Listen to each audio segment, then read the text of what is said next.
the early days of our republic, Americans watched Yankee clippers glide across the many oceans of the world, manned by proud and energetic individuals, showing our flag, breaking records for time and distance, opening up new vistas of commerce and communications.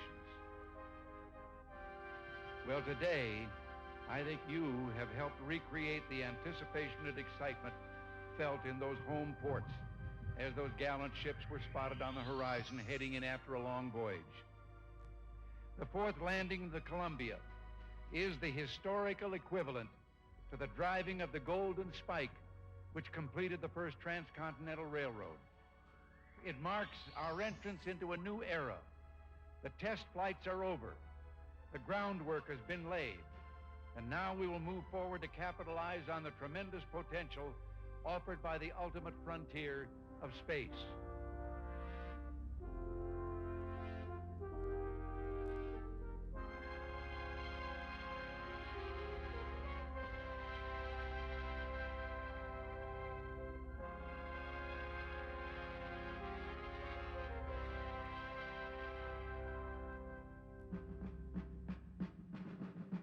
When thousands of civilians began pouring onto a military base, located on a desert, in the middle of summer, early on a Sunday morning, one could sense the day's events were going to be special. Spectators came to Edwards Air Force Base from all over the nation and all walks of life to celebrate the nation's 206th anniversary of independence and witness historical events more spectacular than the typical 4th of July fireworks display could ever hope to equal. The fourth landing of Space Shuttle Columbia, world's first reusable spacecraft. Columbia's first landing on a concrete runway, officially ending the Orbital Flight Test Program. Takeoff of the second orbiter in the shuttle fleet, Challenger, on its ferry flight to Kennedy Space Center, Florida, to be launched into space in the early part of 1983.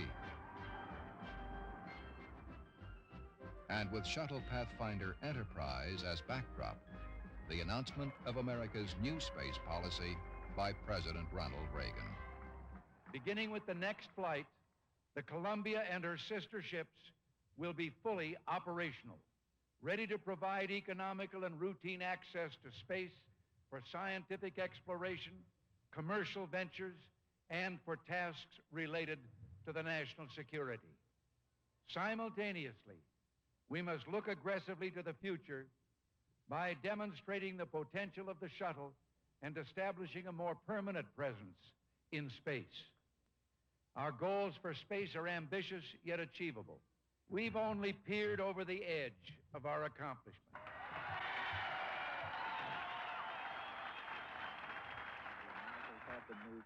Surely, our accomplishments began with Columbia's first launch in April 1981.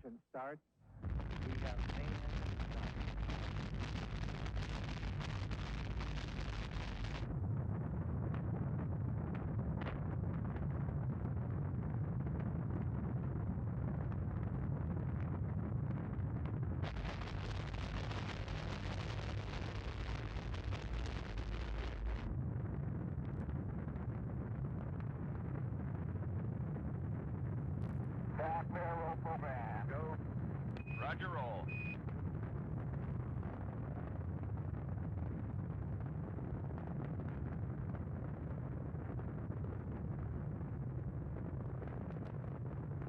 Roll program complete. Roger, roll complete.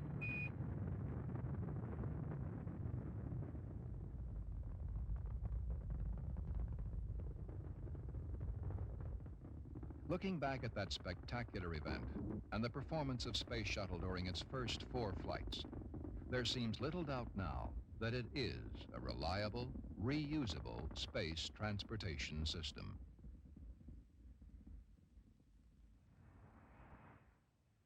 When Columbia first arrived at Kennedy Space Center in March of 1979, there was some skepticism. 2 factors were leading to major delays in the launch schedule. The quest to advance the state-of-the-art in space technology, particularly in engine design and thermal protection, plus budgetary limitations imposed on development and testing of shuttle systems. With two-thirds of shuttle's tiles already on the vehicle, it was discovered that the bond was not strong enough to keep the tiles from falling off during high-stress phases of flight. The fix, called densification, required that most of the tiles be taken off, coated with a material to increase the bonding strength, then reapplied to the vehicle. The process took over 1 year to complete, but it worked. During the Orbital Flight Test Program, only undensified tiles showed weakness along their attach points on non-critical areas of the vehicle.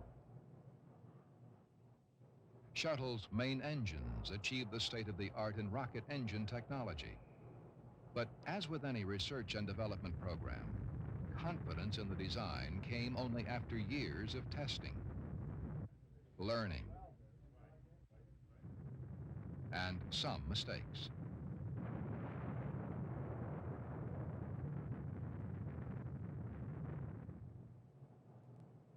Problems encountered during development of the engines were related to the unique requirements that had to be met.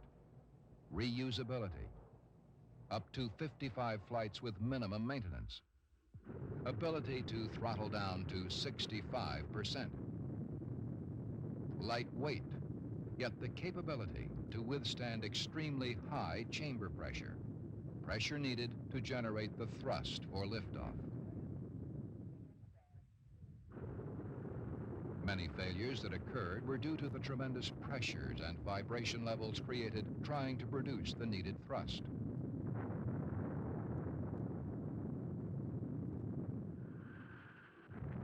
But one by one, the problems were solved.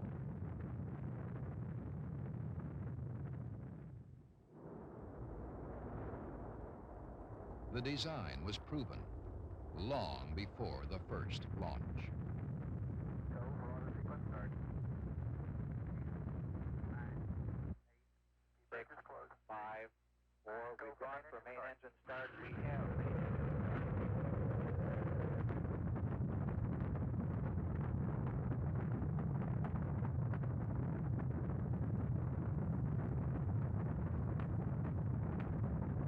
Columbia was launched. Again.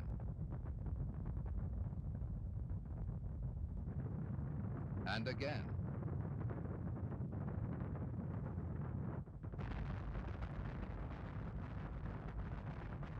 And again.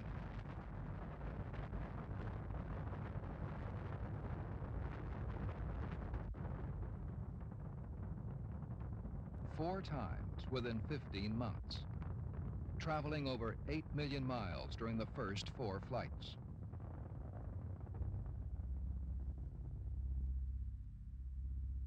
"314 revolutions around the Earth. 19 days on orbit." But beyond the statistics, a far more important goal was achieved with completion of the Orbital Flight Test Program. The foundation for our future was built, step by step, mission by mission.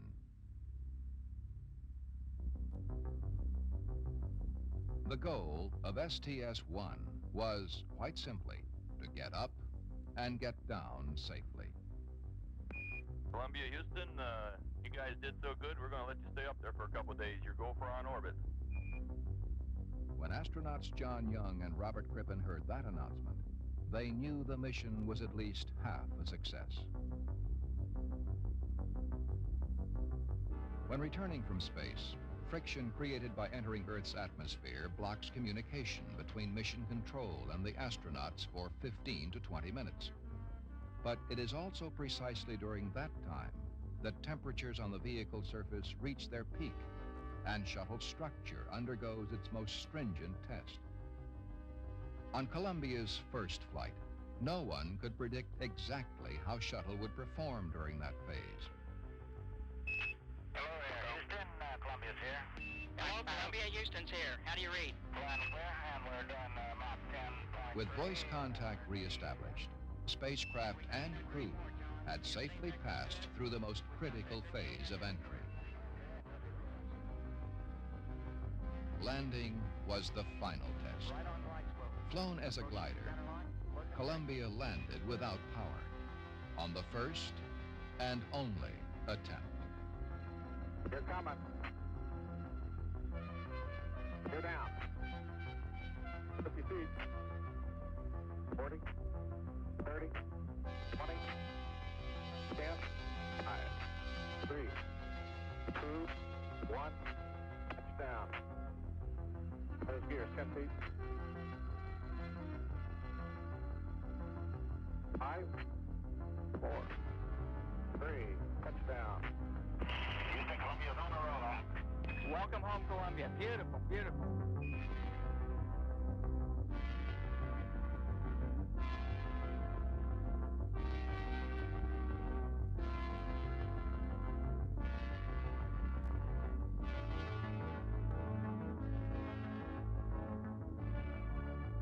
Columbia's second flight was the first opportunity to evaluate the Canadian-built remote manipulator system. Manual functions were tested by astronauts Joe Engel and Richard Truly. Automatic functions were computer-controlled. The arm performed successfully in all operating modes.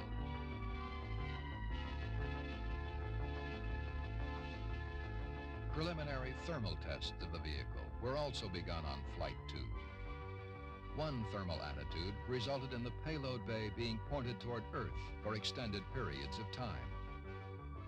During those periods, a package of 5 Earth-viewing instruments, designated OSTA-1, was activated. The package, composed of low-cost commercial-grade sensors previously flown only on aircraft, and instruments flown on individual satellites or past manned missions, collected the first Earth resource data using shuttle. The ability to mount all 3 types on Columbia greatly reduced the expense of acquiring the data. Okay. 100, 50, 30, 20, 10, 5, 3, touchdown. Nose gear 15. 10, 10, 5, 3, touchdown. Welcome home. Thank you, Chase.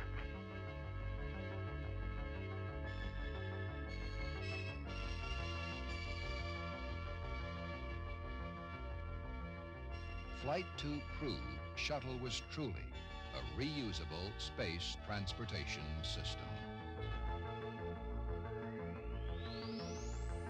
Third flight of Columbia was primarily a thermal test of the vehicle, exposing it to the most extreme temperature differentials it could encounter on orbit during upcoming operational flights.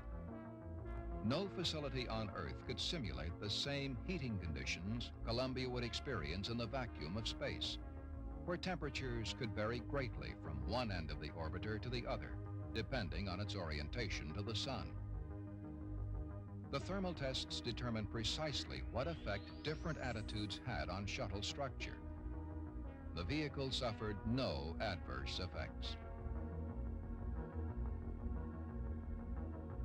Evaluation of the remote manipulator system continued on Flight 3. Astronauts Jack Lausma and Gordon Fullerton tested the system's payload handling capability. First order of business was unberthing. Although clearance around the payload was only 2 inches, Fullerton unberthed in just 5 minutes, much quicker than had been predicted pre-flight. Using the plasma diagnostics package, 7 computer-controlled automatic movements of the arm were evaluated to prove scientific instruments could be maneuvered in and around the payload bay. Only some general comments on the arm operation. The operation is smooth. There's definitely a little bit of flex and dynamics, but in the augmented mode,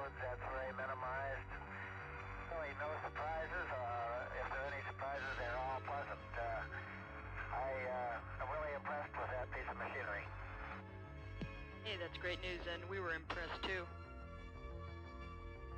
The plasma diagnostic package was one of 10 instruments making up a scientific package on Flight 3 called OSS-1. Shuttle's movement through the ionosphere, electrical buildup on surfaces as it circled Earth, and electromagnetic interference between the ionosphere and electronic equipment on board were evaluated by the OSS-1 instruments to ensure that these phenomena would not adversely affect scientific instruments or sensitive astronomy observations on future shuttle flights. On Flight 4, the Induced Environment Contamination Monitor was used to check for contamination in and around the payload bay, created by thruster firings, outgassings, and water dumps. 11 separate components of shuttle's induced environment were measured. The desk-sized monitor was the heaviest payload lifted by the remote manipulator system during the Orbital Flight Test Program. Thermal tests on the vehicle were completed during Flight 4. The first Department of Defense payload was on board. The spacesuit to be used for extravehicular activity on Flight 5 was tried on during Flight 4 to practice the procedure.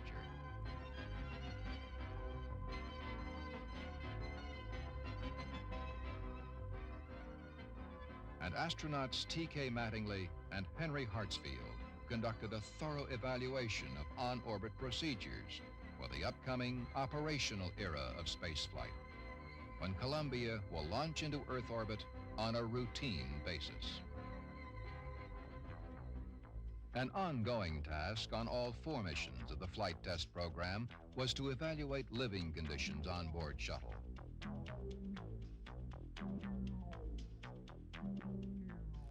Items included food preparation,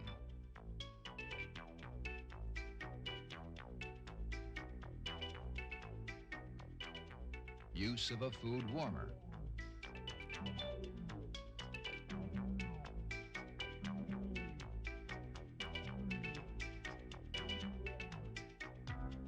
a freezer on board Flight 4,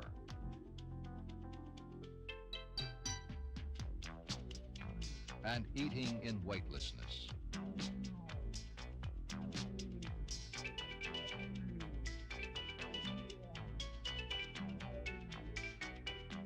Personal hygiene tasks were evaluated.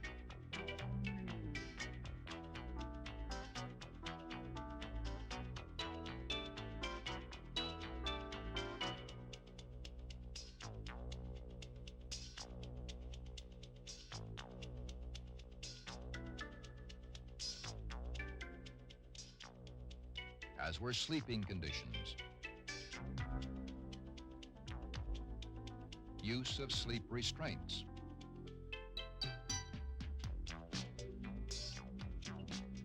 and a sleeping bag.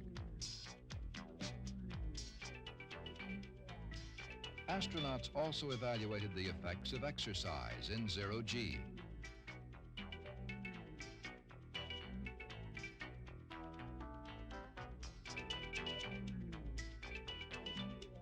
This unique device, designed by a fellow astronaut, allowed the user to monitor his own heartbeat while jogging.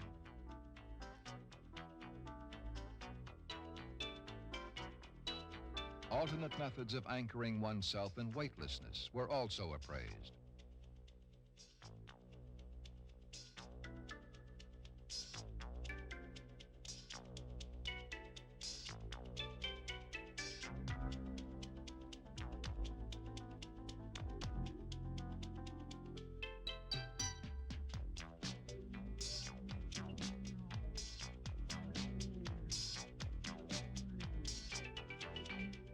Very busy schedules are forecast for upcoming shuttle flights, when crews will be comprised of at least 4 people, including women.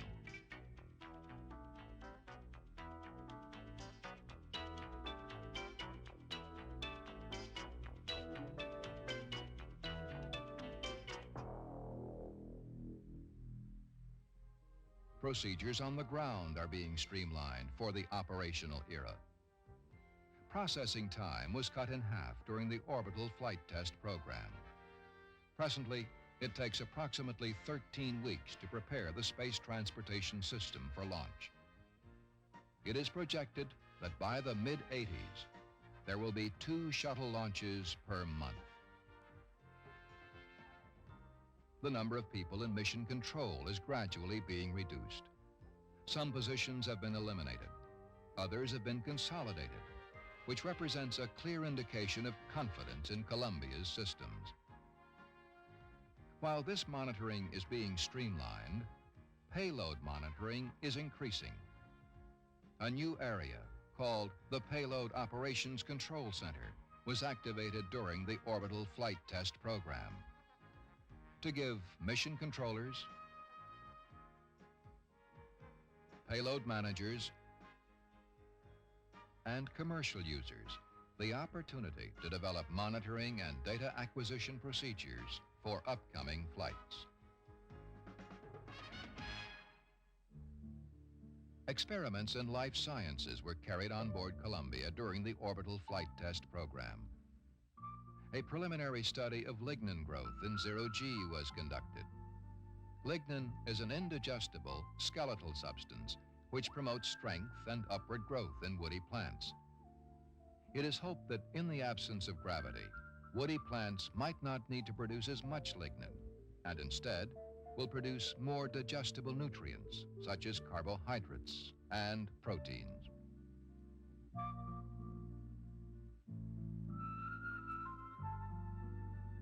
The effect of weightlessness on some flying insects, bees, moths, and flies, was studied. The project, conceived by a high school student, was one of 3 experiments flown on Columbia as part of an annual science competition co-sponsored by NASA and the National Science Teachers Association.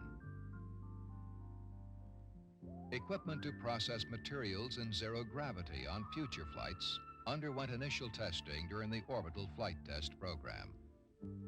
The monodisperse latex reactor made polystyrene latex microspheres to determine if large identical-sized latex microspheres could be manufactured practically and economically in space. Presently, large microspheres cannot be produced in uniform sizes on the ground. Yet medical and industrial applications have already been found in cancer research and treatment, glaucoma research, and for calibration standards in medical and scientific equipment. The continuous flow electrophoresis system, built by McDonnell Douglas Corporation, is a prototype of a production unit to purify material for the treatment of disease. The process separates substances according to their electrical charge. Hopefully, yields from the production unit will be high enough to make the product available to a mass market in the future. Results from the prototype's first flight show that a very thin, yet highly concentrated stream of protein substance on the left was separated from red dye on the right. The thin protein stream, only a portion of which is shown here, is actually over 43 inches long and is 300 to 400 times more concentrated than yields obtained from the same process on Earth. The continuous flow electrophoresis system represents the first commercial use of shuttle by private enterprise under a joint endeavor agreement between NASA, McDonnell Douglas Corporation, and Ortho Pharmaceuticals Corporation, a subsidiary of Johnson & Johnson. A unique opportunity to put small, self-contained payloads aboard shuttle on a space-available basis at a very low cost exists in the Getaway Special program. After proving its flight readiness on Flight 3, the Getaway Special was fitted with 10 experiments built by science students from Utah State University and flown on Flight 4. Deposits for Getaway Specials on future flights, private enterprises' interest in flying payloads on board shuttle, missions planned into the next decade, all reflect the confidence this nation has in the space transportation system. All objectives of the flight test program were achieved. Two of the most significant events were not planned. Just prior to the third launch, tons of landing and recovery equipment had to be transported from California to New Mexico, a 1,000-mile journey, because heavy rains in California prevented a landing there. An entire encampment had to be built at the New Mexico landing site, Northrop Strip, and the task had to be completed within 4 days. Just prior to landing on the same mission, only 1.5 hours before touchdown, an unexpected sandstorm blew into the area. As you could probably surmise, the winds have been coming up all day. It was still acceptable until his last pass, but during John's last pass, the visibilities were unacceptable and the turbulence was severe. So it's not a good day, and we're going to wave off for 24 hours. Over. Plans were implemented immediately to stay on orbit an extra 24 hours. We've had a good drill. The flexibility to remain on orbit until weather conditions improved and land at an alternate strip could not have been demonstrated by previous spacecraft. Only the shuttle has that capability. It meets a need, providing access to low Earth orbit on a routine basis. By launching on time, serving as a platform for Earth observation and space observation, deploying payloads, operating in extreme temperature differentials while on orbit, providing ample living accommodations for astronaut crews, landing on lake beds,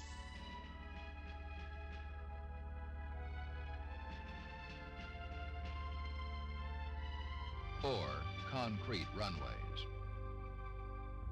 As President Reagan said, the end of the Orbital Flight Test Program marks our entrance into a new era. The test flights are over. The groundwork has been laid. Now we will move forward to capitalize on the tremendous potential offered by the ultimate frontier of space.